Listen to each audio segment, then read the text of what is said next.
in politics, business, socio-economy, sports, and documentaries. So catch all the updates on the happenings around the globe.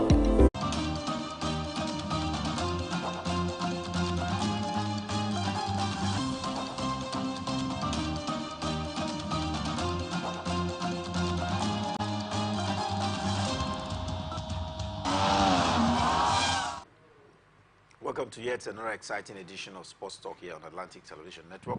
On this edition of the program, Senate considers National Anti-Doping Bill.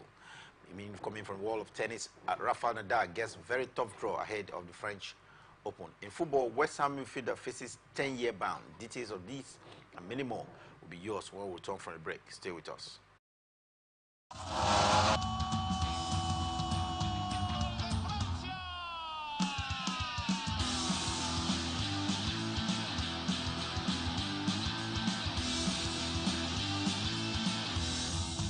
Telling him not to counterpunch.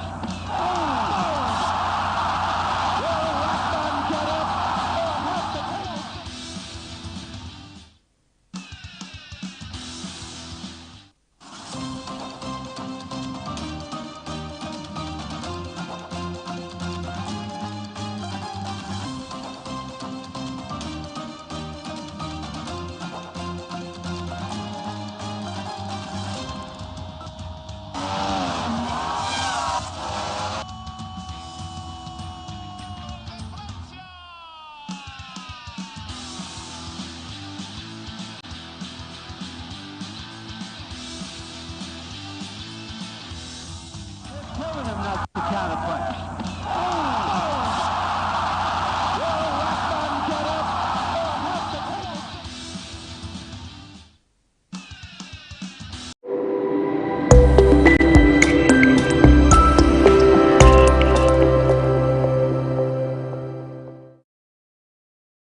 Get ready! As Morrison Communications Limited proudly presents Children's Day Celebration 2024 at La Small Hotel and Resorts, number 9, Rumukalagbo off Waterlines, Basta, Port Hackett. On Saturday, May 25th, starting at 8 a.m. Inter-school march past competition, dance competition, drama competition. Parents, teachers, and children alike, don't miss out on the fun with Uncle Clown bouncing castle as we cut the Children's Day cake. Admission is just 2,000 naira per child. For participation and sponsorship opportunities, call us now 0806 673 8689 and 0810 634 1777. This event is proudly sponsored by Excel International Magazine, Nigeria Brewery, Indomie, The Scented Room, Terranos Limited, the La Small Hotel and Resort with Atlantic Television Network and 99.5 Wish FM Port Hackett, Lesuka Event Center, Gate Place Hotel, 8 Ball Hotel and Lounge, Oma Studio, Osgia Table Water. Remember that every child is unique. See you there. This event is managed by Pace Expressions Arts. Special guest appearing, Hilda Dokumo, Children's Day Celebration 2024. Corruption not in my country. Driver, why you just jack us up and down like this now? I hope nobody carry belle. Why you ask oh? Because this road where they see so, it no guarantee safe delivery. We just dey vote for government, but we not get good governance. At all. Road so e no dey, light o usa, the infrastructure nko e come turn to be forbidden fruit for the city. Corruption, spoil everything.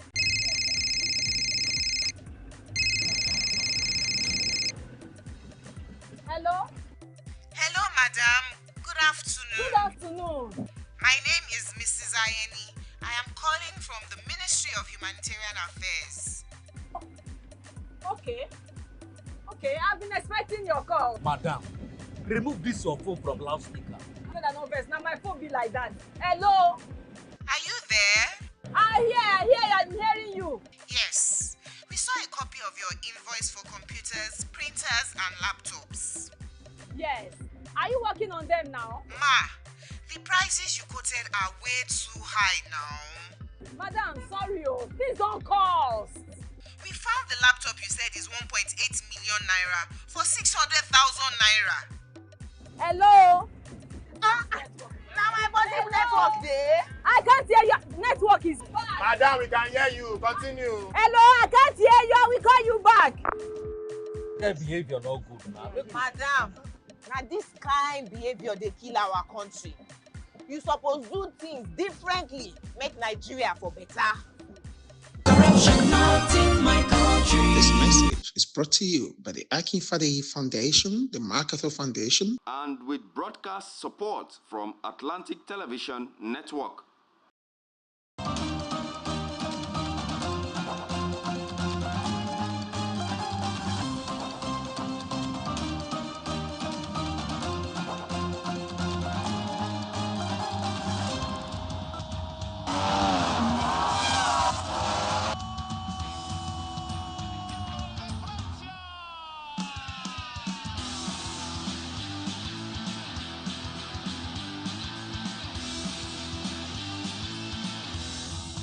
Telling him not to counterpunch.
Telling him not to counterpunch.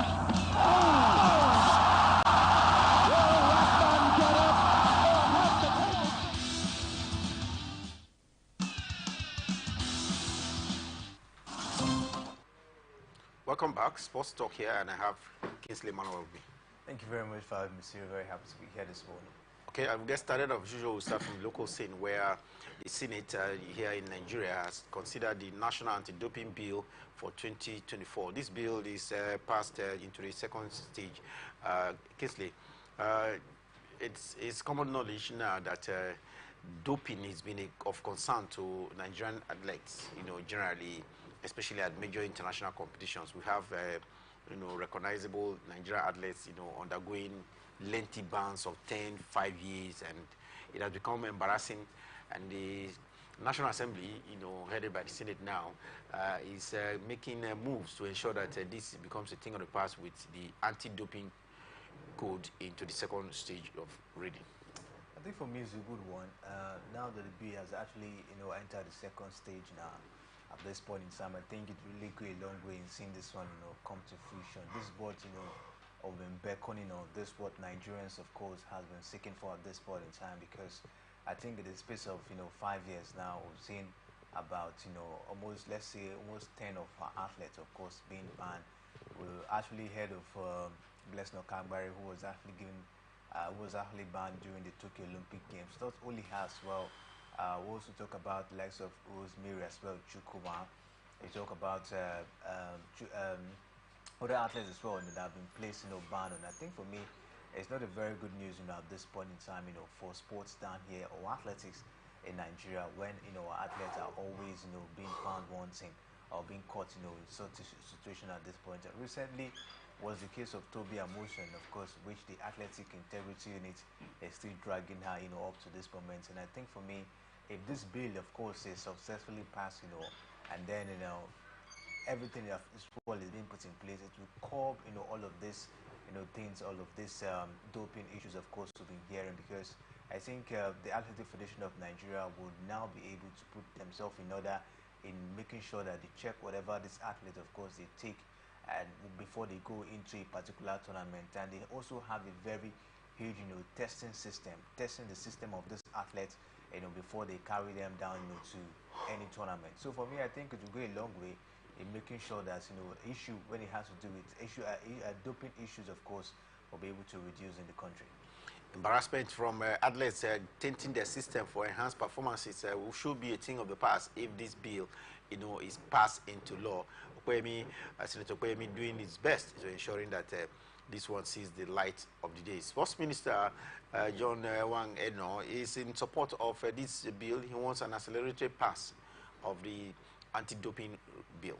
For me, I think he should really be in support of it, because if you take a look at what happened last time when the former sport minister, of course, was around, which was really a severe situation. So for me, I think the sport minister John Wanino should really be in support and see how this one can come to fruition. This will go a long way in also making his administration one of the best as well, if this bill is actually being passed and then being actually being passed and then it comes to reality. Because at the end of the day, like I mentioned, it will go a long way making sure that the Athletic Federation of Nigeria, then the tools to make sure that any there will be no doping issues at this point in time. It's really very huge embarrassment when you talk about doping and you find Nigeria, of course, in the A list. It's not a very good one at this point in time. So for me, I think John Wanino should see how to make sure that all of this is being put in place in order for we not to see our athletes suffering all of this situation.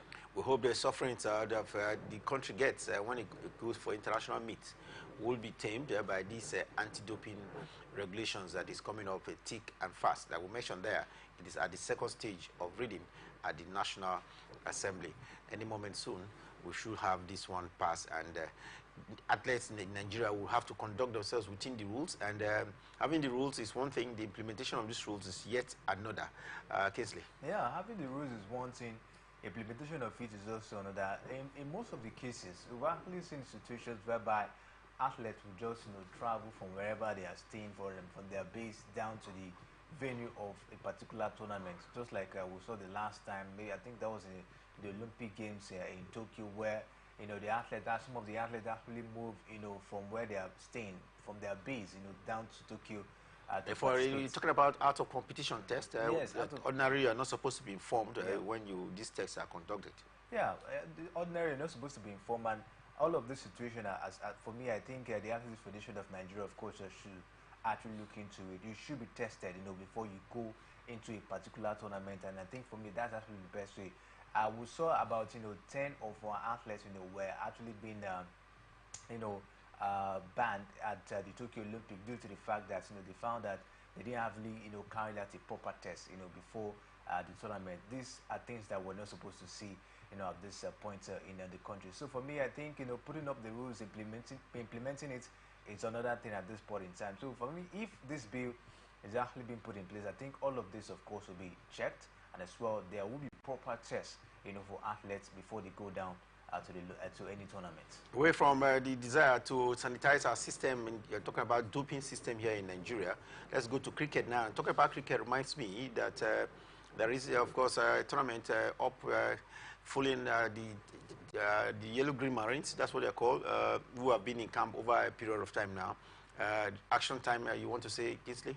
Yeah, action time, of course, for the 2024 Wibicel T20 tournament at this point in time for the Yellow Greens. Another time, another moment, for them to test their strengths. I will see them in a couple of tournaments this year. One was the African Games, of course, in Ghana, where they were able to come out, with a bronze medal. This is another tournament, for them, and I think for me they are very much ready at this point in time. I've heard about, about 18 players have been called to camp, and at the end of the day, they will be reduced to 14, and for the 14 players, to head down to the tournaments down there. For me, I think it promises to be an exciting one. They will be facing countries like Rwanda, Botswana, Cameroon, Kenya, Malawi, Uganda, Zimbabwe as well in this one. These are familiar foes when it has to do with cricket down here in Africa. I don't think the Yellow Greens, of course, will actually have any difficulty in executing this one. We understand that Rwanda, of course, they're the defending champion of this one. They claim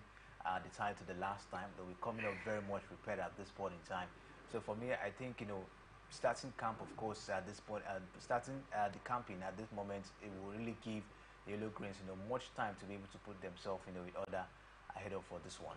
10th year anniversary of the Rwandan genocide being organized using female cricketers, from tough, cricket playing nations here in Africa, and the Yellow Greens, definitely of Nigeria, should be able to give adequate representation in the next 6 days or so from now, where these countries will take part in the T20 cricket event in Rwanda.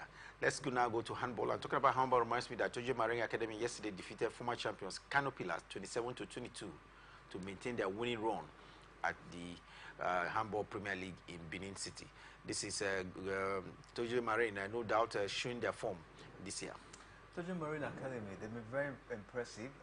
They've actually maintained unbeaten run since the handball league, of course, started, and it's been an impressive ride, for them from what we've seen at this point in time. We hope, of course, they can continue with this level of momentum, with this level of performance, down to the second phase, of course, of the handball league down here in Nigeria. When you talk about Tojo Marine, not a very big name when it has to do with the history or the pedigree of handball down here, in Nigeria, but we've just seen them, coming up and a classing team, even defeating the defending champion you just mentioned, Kano Pillars, yesterday. I think for me it was a very impressive, victory for them, and from what we've seen at this point in time, they look very, very formidable. We're looking forward to see if they can actually edge closer to winning the title with this level of performance. Great performance coming from the Tojo Marine Academy, and we just hope that they can continue to maintain their dominance so far in this year's handball championship. Benin City is the venue, and we are seeing experienced team, defenders, of course, in another top duel. They had 26-26 in their encounter, and that shows you the quality of what's going on at the Samuel Osai Stadium in Benin City, venue of this year's handball championship. And handball, it's beginning to gather some level of momentum here in Nigeria. In the past, we've not been seen an effective league, but now we are beginning to see, competition in handball. Yeah, it's actually getting a lot of momentum, a lot of attention now at this point in time. Don't forget that they actually have a sponsor, in this particular one, and for me, it's a very good one from the Handball Federation. I think the president of the site, talking about Samuel Cheho, he's been doing everything, of course, to make sure that handball league gets to a very, very huge stage down here in Nigeria. He's done a lot so far in the last 3 years. Samuel Cheho, of course, has been doing so well when it has to do with organizing a handball league down here in Nigeria. For me, it's a good one, and we're looking forward to see handball, of course, being one of the sports, one of the strengths of Nigeria when it has to do with sports, globally. If we'll continue with this pace, if we'll continue with this momentum as it stands, you take a look at the teams looking very, very formidable. We're talking about Tojo Marine Academy. You talk about the Kano Pillar side, you talk about the Correction Boys. We've seen teams, of course, coming up, to participate in the handball league, and for me, it's actually a very good one at this point in time. We hope that Samuel Cho, of course, will continue this high level of, organization for the handball league going forward. Well, enough of handball, and now let's quickly get to basketball. And talking about basketball reminds me that the Basketball League Africa is into the seeding playoff finals in Rwanda. All 8 teams have already qualified for the quarterfinal stage of the competition, are already in Rwanda. But first, there has to be seeding games, and these seeding games are very interesting. The seeding will help to classify the teams ahead of the playoff. Kingsley, for Nigeria's representative at the competition, who has had a very excellent run, winning 4 out of 5 games, so far will be in action against AS Douanes. The team, they met at their Sahara Conference, if you remember, in Dakar, Senegal. AS Douanes will be Nigeria's opponent at the seeding game. They will be struggling for 3rd place position any moment soon. Do you see Douanes, trouble Rivers Hoopers? In the first game they won, in the return fixture, Douanes narrowly edged Rivers Hoopers. This is the 3rd fixture within these two sides in a space of a few weeks. For me, I think it's going to be a very tight game. Don't forget, both teams, they met themselves twice in the Sahara Conference. Rivers Hoopers, of course, were able to take them down in the first game, but in the second encounter, AS Douanes side came back strongly and were able to take up the victory against Rivers Hoopers. So this is going to be the top time Both teams, of course, will be meeting in this edition of for the Basketball African League, and that makes it more steep. That makes it more intense because both teams they've tested themselves. They know the strengths and weaknesses as well. So for me, it's going to be a very, very tight one. Looking at the fact that they're in the sitting, a stage of for the competition at this moment. So it's really going to be a tight one, and this is where Ogo Dowdu, to be able to prove himself, as an experienced tactician who has been with the team for a very long time now. He has everything he needs, and at this point in time, to be able to go far and get something huge at this stage of Talking the about competition. everything he has 5 foreign players who have been injected to this squad, and Perry, Will Perry, one of them, he's been talking ahead of this encounter between Hoopers and the Douanes of Senegal. Will Perry so far has shown that yes, he's a good point guard, and he's talked about a lack of basketball league action in Nigeria affecting the performances of do I say the players. But for him, he believes that the players that are at Rwanda for this tournament for Nigeria have been very professional in their attitude, and he believes that anything can happen going forward at this stage of the competition. I think it's right. It's right. When you take a look at the way the basketball has been run in Nigeria, of course, you will see that there's really a huge setback, and I think it has really affected some of the home-based players. If you take a look at this River Super team, you see bulk of the foreign-based players, dominating in almost all the games. We've seen the home-based players do not really have the opportunity. If you take a look at the last game that some of the home-based players were feeded in, to play, they lost that encounter, as it is. And I think Ogo Dowdy really wanted to see what these home-based players can be able to do. They were already qualified, to the certain stage of the competition. I think that was why he feeded those home-based players. So if you take a look at it, I think basketball has really been on a decline down here in Nigeria, and I think Will Perry is actually right. If if basketball in Nigeria, of course, maybe has really got some momentum over time, I think we'll see some of these home-based players even doing wonders at this point in time. But you take a look at where most of the point has been coming in from River Supers. Majority of the foreign-based players that they want, churning out the points, for them. We've seen Will Perry, we've seen AK. Yes. These are players Kevin Amayo and the rest of them. Yes. So I think for me, the inclusion for the foreign-based players has been the strength of River Supers, at this point in time. But I think some of the home-based players, especially the captain of the side, talking about Victor Koko, has also been feeded in some of the games, so he's been able to show, him strength. So I think meeting up with these foreign-based players has been able to help those home-based players to see how they can actually blend and also play professionally in this particular one. So it's going to be an interesting one to watch. We hope that River Supers, of course, continue with that high level of momentum we saw in the conference stage of the competition. Rivers Hoopers representing Nigeria at the Basketball League fourth edition, no doubt should make us proud by taking out Douanes for the third place seeding game coming up any moment soon. And talking about basketball reminds me that it's the finals in the NBA, and it looks like Boti Celtic is beginning to run away from their opponent at the finals. And talking about their opponent at the finals reminds me that Indiana Pacers now at the Eastern Conference has been taken out 2-0, in the first two games of the finals. The first one was a narrow loss, but this one turned out to be, in the early hours of this morning, 126 to 110 points in favor of, Bolton Celtics. And one man that was spectacular on the court was Jaylen Brown. Put up as many as 40 points. Impressive, feats down there, from Jaylen Brown and his Bolton Celtics side, 2-0 at this point in time, after game 2, and it's been an impressive ride, of course, for the Bolton Celtics. When you take a look at how far they've come, I think you really give it up to them. They were able to take out Miami Heat on the road and the other team before getting down here. For the Indiana Pacers, I actually expected more from them.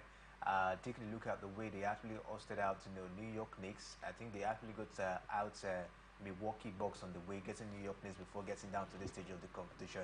I expected them to have put up a very impressive performance against the Bolton Celtics, but where you take a look at how dogged and how formidable this Bolton Celtics side, is, you definitely give it up to them with this level of performance at this point. Jalen Brown, of course, was very fantastic on the night, putting up about 40 points. Jason Tatum was also not left out with about 23 points down there. And Derek White was also another player who came to the party as well for the Boston Celtics in this one with 23 points as well for himself. So for me, I think it's really been an impressive one. And one thing that has been so helpful for this Boston Celtics side is that there are key players, talking about Jalen Brown, Jason Tatum, Derek White, and the rest of them. They've been active. They've not really been that injured, and that's why we're seeing this Boston Celtics side, looking very much, formidable at this point in time. And taking a look at the situation whereby some of the big names, you expect, to be at this stage of the competition has been all stood out. The likes of Denver Nuggets, the likes of Miami Heat, the likes of Milwaukee Bucks. I don't want to really mention any Lakers because they've not been that formidable, recent. They're actually out of the way. You give it to Boston Celtics if they continue with this high level of performance as it is. But it's still game on. We look forward to see what game 3 will look like. Can the Indiana Pacers, bounce back? I think for me, there's still, chance for them to see how to put themselves back in the game. Can Indiana Pacers bounce back? It is a game of 7, and definitely the first 2 has been played out there at Boston, and now it's turn to return to Indiana. Can they use home advantage, go past Celtic that is taking 2 games, game 1 and game 2? So 3 and 4 comes up to Indiana in next couple of days. We would like to see where the pendulum will swing. Like we said, it's the best of 7.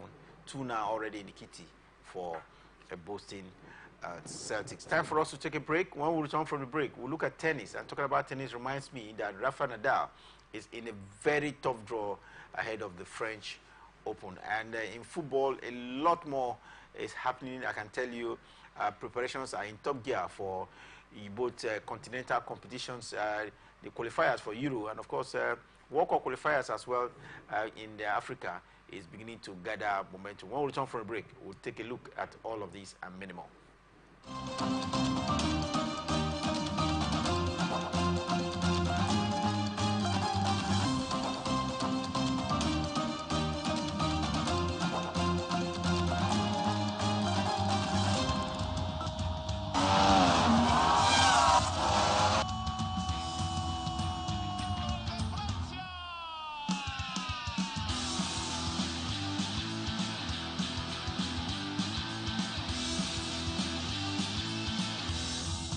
Telling him not to counterpunch.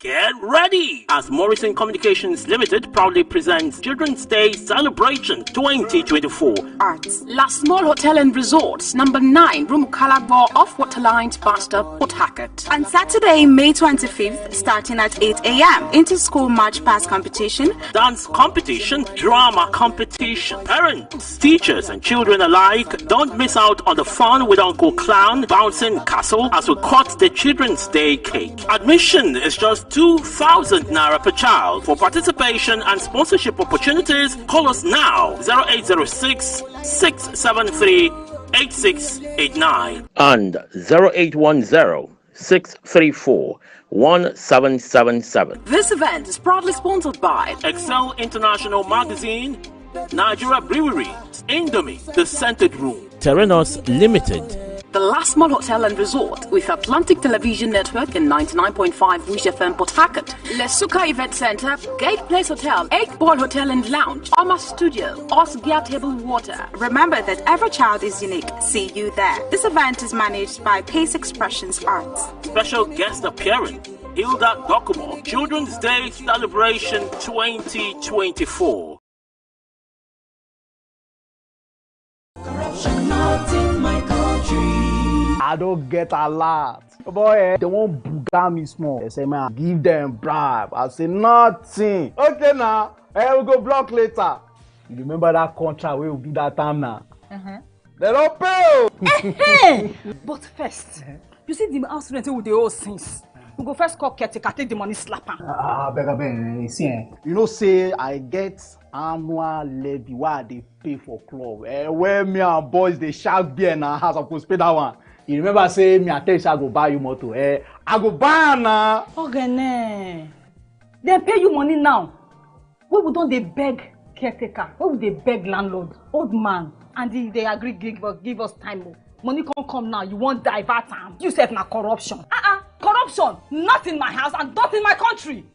Sure? Sure. Corruption not in my country. This message is brought to you by the Akinfade Foundation, the MacArthur Foundation, and with broadcast support from Atlantic Television Network.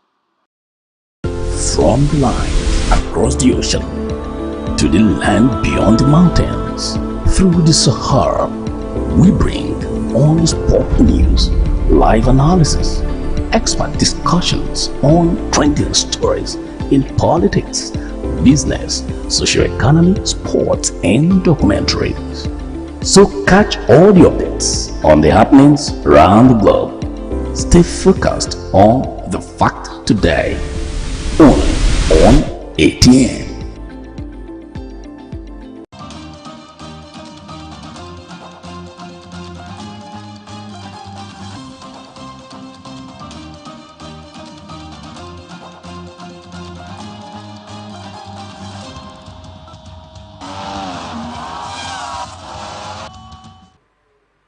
Welcome back. It's Sports Talk here on Atlantic Television Network, and we'll be bringing you up to speed with the latest happening around the world of sports. We told you how in the basketball it's getting feverish as River Supers prepares to take on their counterparts from Senegal, AS Douanes, at the seeding games at the Basketball League in Africa, and how Boston Celtic have taken commanding lead of 2-0 in the finals of the NBA ongoing in the United States of America. Time for us now to review tennis, and talk about tennis reminds me that Funke Oshinaike, if you remember, one of the most tennis legends we've had here in the country, is decrying this poor state of the sports tennis here in Nigeria, and I couldn't have agreed with her any less. Yes, of course.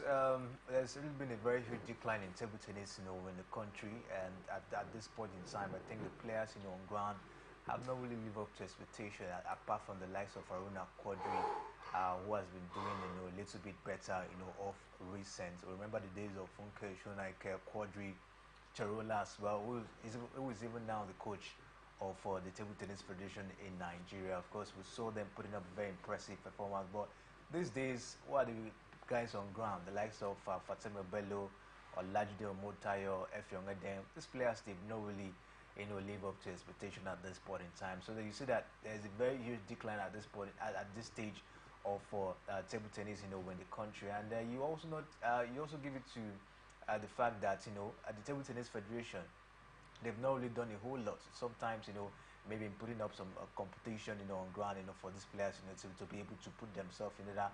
Most of the time they have to play global competition for them to stay fit.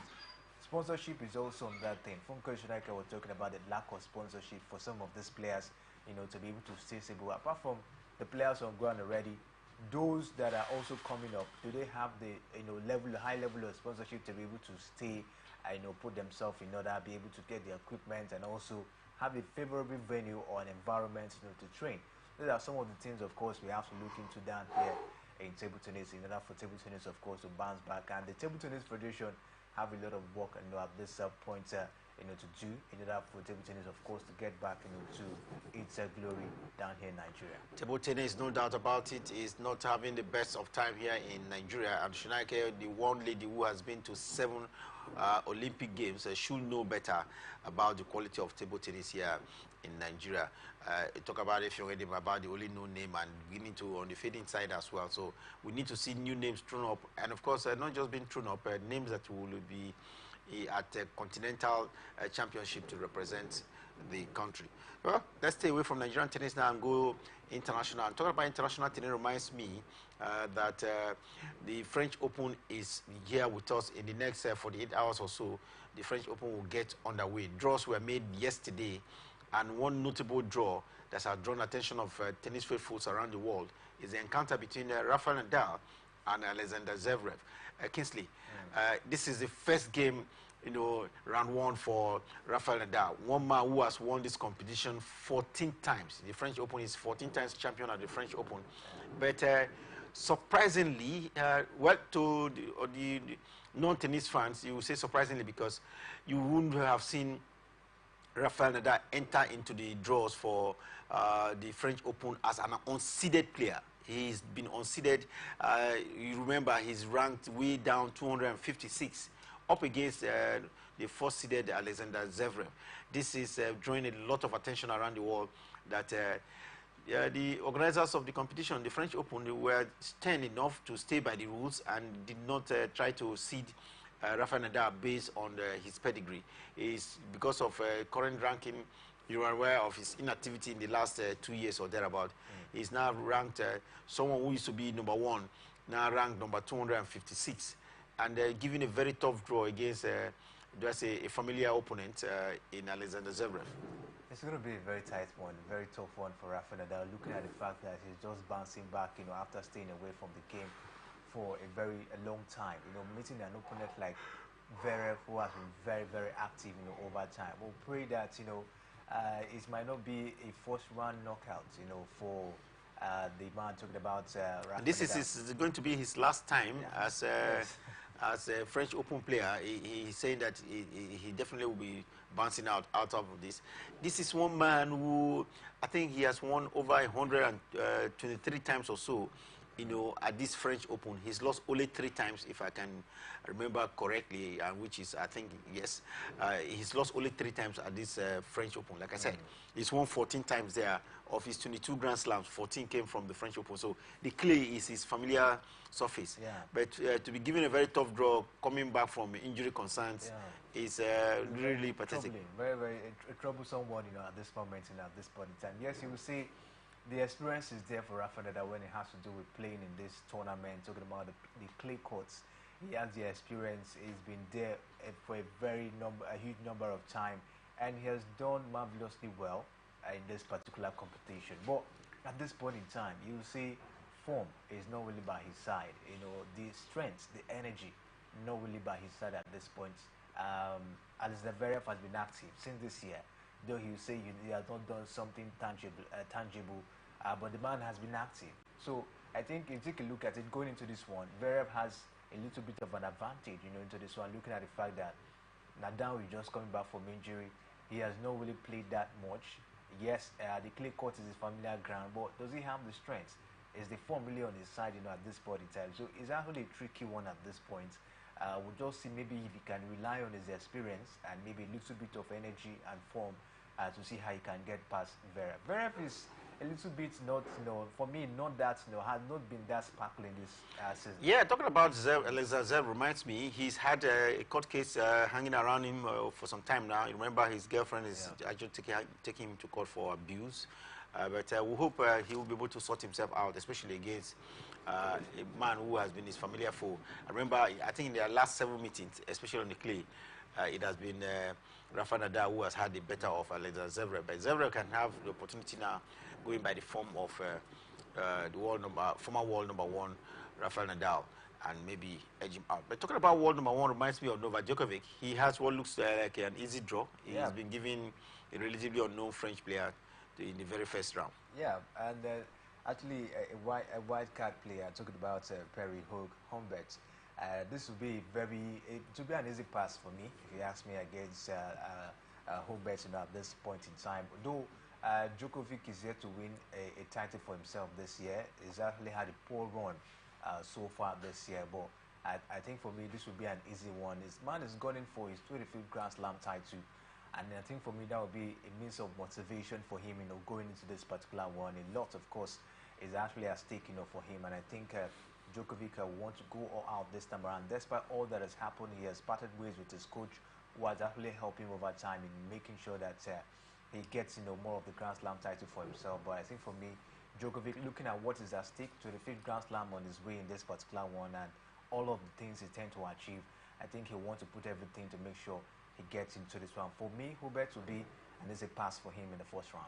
We're talking about easy pass at the first round at the French Open. The females are getting what looks like easy passes because Iga Swiatek has been given a relatively unknown player at the very first round. The same thing for Kuku Golf, not forgetting Arena Sabalenka, the world number 2 in female tennis. So it looks like good draws for the female tennis players, Kesley. Yeah, good draws, for the female tennis player, and I think for me, it's going to be an easy first round for most of the players, especially Iga Swiatek, defending champion, for this particular one, and having put up, a very impressive performance so far this year, winning back-to-back title of recent, winning the Italian Open and the Madrid Open. Now coming to this one, I think she's coming very much, prepared, as it is. So I think for me, it's going to be an easy first round encounter for some of these top.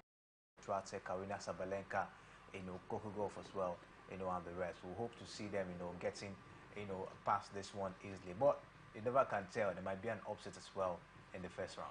Upset could be the name of the game. The French Open gets underway. Of course, it's the third Grand Slam of the year. Gets underway on Sunday, and we definitely will keep you updated of all of the matches to be played at the French Open, both in the male and the female category. Now let's go to football and talk about football. Reminds me the President's Federation Cup is into the round of 16, and any notable pairing at that round of 16, Kingsley? Yeah, there are some notable pairings. Sunshine Stars against Rivers United. I think that for me that's a very interesting one, and we've seen Economy Wars against Shooting Stars, Kebbi United against Aqua United, Eyimba our Locons against Sokoto FC. These are some of the huge pairing in the round of 16. It's really been an impressive ride, for some of the teams, especially Rivers United. They have not gotten it better, of course, in their 5 outstanding games. Maybe this might possibly be a road they can actually use, to get to the CAF, competition, and we look forward to see how the round of 16 fixtures, of course, will pan out. While the male are in action, the female too. What's the fate of Rivers Angels? Of course, Rivers Angels, I think they've done well. In their last 3 games, they've been able to put up an impressive performance.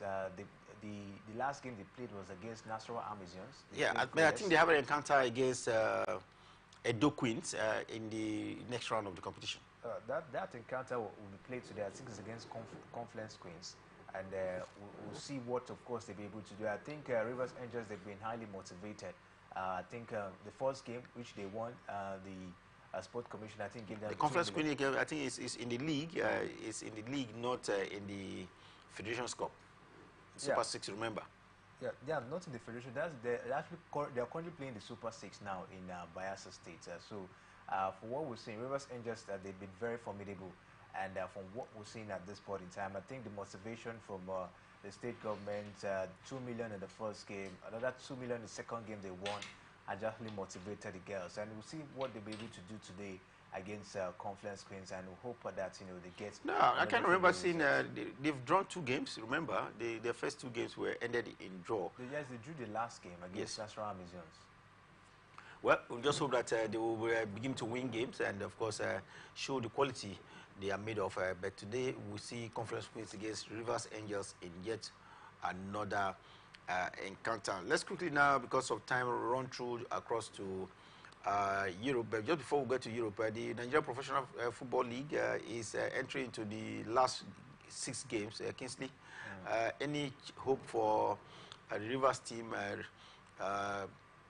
Of course, doing the maybe shifting position. Presently, they are somewhere around 12th position on the league table. For me, I don't think Rivers United, have what it takes at this point in time, maybe to contend for the title, not really. Even getting to the continental sports as well, for me, I think it will be a very tight one. There have been ups and downs. There have been, back and forth in Rivers United. The coach of the side, currently Stanley Kuma, is not with them. And you take a look at the 5 outstanding games they had a very, very impressive performance. Just of recent, they were able to get a favorable win against Niger Tornadoes at the Adoke Messimaka Stadium. It's been a abysmal outing for Rivers United this season. I don't think they have that ability to challenge for the title. Maybe fighting for a continental spot. Maybe the Federation Cup might be a road for them to look forward to get to the continent come next season at this point. But for me, it's going to be a very tight one for Rivers United. maybe challenging for a continental spot through the league. Well, talking about the league reminds me that Eyimba has a new head coach. He's the assistant that has been promoted. Olorewaju has been promoted to the #1 position at the Aba side. Not a bad one. For me, I think it's a little bit experience. He was an assistant coach at the Vandreza FC.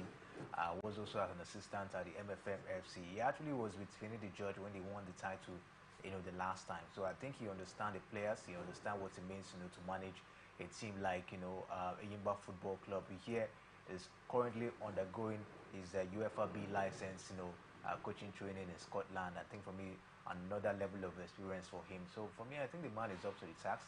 Having been with Finidi George all this while, I think he knows what it takes to be able to, take Eyimba to another level. They're also seeking to win the title as well this time. And if he can do that, I think that for me, that will be a plus as well for him as the coach of the side. Well, congratulations to Olorewaju. Continuity, I think, is it at Eyimba International. Finidi George out of the way. He's assistant promoted to headship of the leagues across Europe, and on holiday. Attention is now shifting to continental competitions, preparations for World Cup qualifiers and the rest. We understand now that there's now pressure on the respective African sides to summit names of teams that will represent their country at the continental level, both as the CAF Confederations Cup and the CAF Champions League. Is the Nigerian Football Federation behind schedule in submitting names? Not really. Currently, they are match day 33 at this point in time. They still have about, I think, 5 or 6 games to be played. And we hear that the Nigerian Premier Football League will end on the 23rd of June, whereas the deadline date being given by CAF is on the 15th of June. And this might possibly be a problem for the Nigerian league. I think we're gradually heading to that stage where we'll actually come up with the fire brigade approach, where teams will be selected randomly, to go represent the league, on the continent. And for me, I think this is a very bad one. Rivers United, of course, you will see they are the reason for all of this, because if the games, of course, had been played normally, I will not be having this kind of issue at this point in time. Rivers United were given about 3 weeks to execute their outstanding games, and this has actually made the league, of course, to be shifted down to 23rd of June, for it to come to an end. So it's a very big problem at this point. I think Benga Elegbele and his board should have actually looked at this and see how to put this in place. 15th of June, not far from here, and at this point in time, we're not set, to actually put up teams that represent the league, in the continent. For me, it's a very sad one, a poor organization for me. The Golden Eaglets are moving at the WAFU B under-17 competition ongoing in Ghana. After taking out their counterparts from Togo 3-0, they now have their counterparts from Burkina Faso to contend with. I think for me it's another interesting challenge as well for them, and we look forward to see what they were able to do. I think they've not done poorly. They were able to take out, I think Burkina Faso in their first game. The second was against Togo, despite the fact that rain, the heavy downpour in Ghana actually disrupted the game, but they were able to execute that one. See actually went ahead. And now this time against Ivory Coast, we'll see what they'll be able to do. I think Ivory Coast, of course, they're really a strong side at this point, but we'll look forward to see the Golden Eaglet getting past them this time. Well, let's quickly now go across to Europe. And talking about Europe reminds me of the performances of Atalanta and, of course, Ademola Lookman.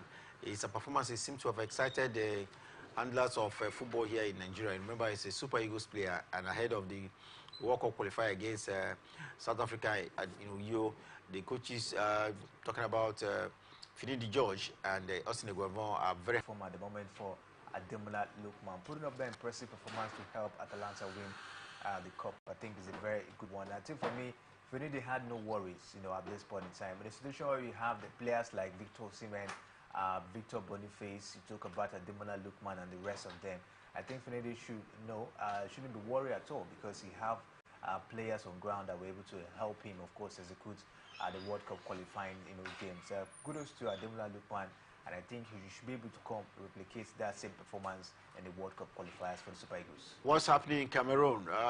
It looks like Samuel Eto'o Fields have sacked the recently employed coach Brace. Remember, the coach was appointed by the government, and the federation has been kicking against it, but finally, Samuel Eto'o Fields seems to have dropped the axe. I think for me it's a very sad one, a very huge crisis down there. Sam Leto has been against Sabes, since his appointment and all of that, and I think for me the man is not comfortable at all. We got the report that he has actually sacked the man, and we're still yet to know the reason why he sacked him. Because but the sports ministry, who actually employed the coach, is yet to respond to this one. Yeah, he's yet to respond to it, and they'll keep our fingers crossed to actually get to know the reason why Eto actually sacked him. Because at some point we hear that the sport ministry, after the appointment, Eto yielded to it, and I wanted to allow the man work, but at this point we're hearing that he has actually sacked him again. So we'll just keep our ears down and see what could be the reason for this one again. Well, we just hope that the imbroglio ongoing in the Cameroon football will sort itself out, because the World Cup qualifiers are here, and Cameroon is one of the top teams in African football. We want to see them,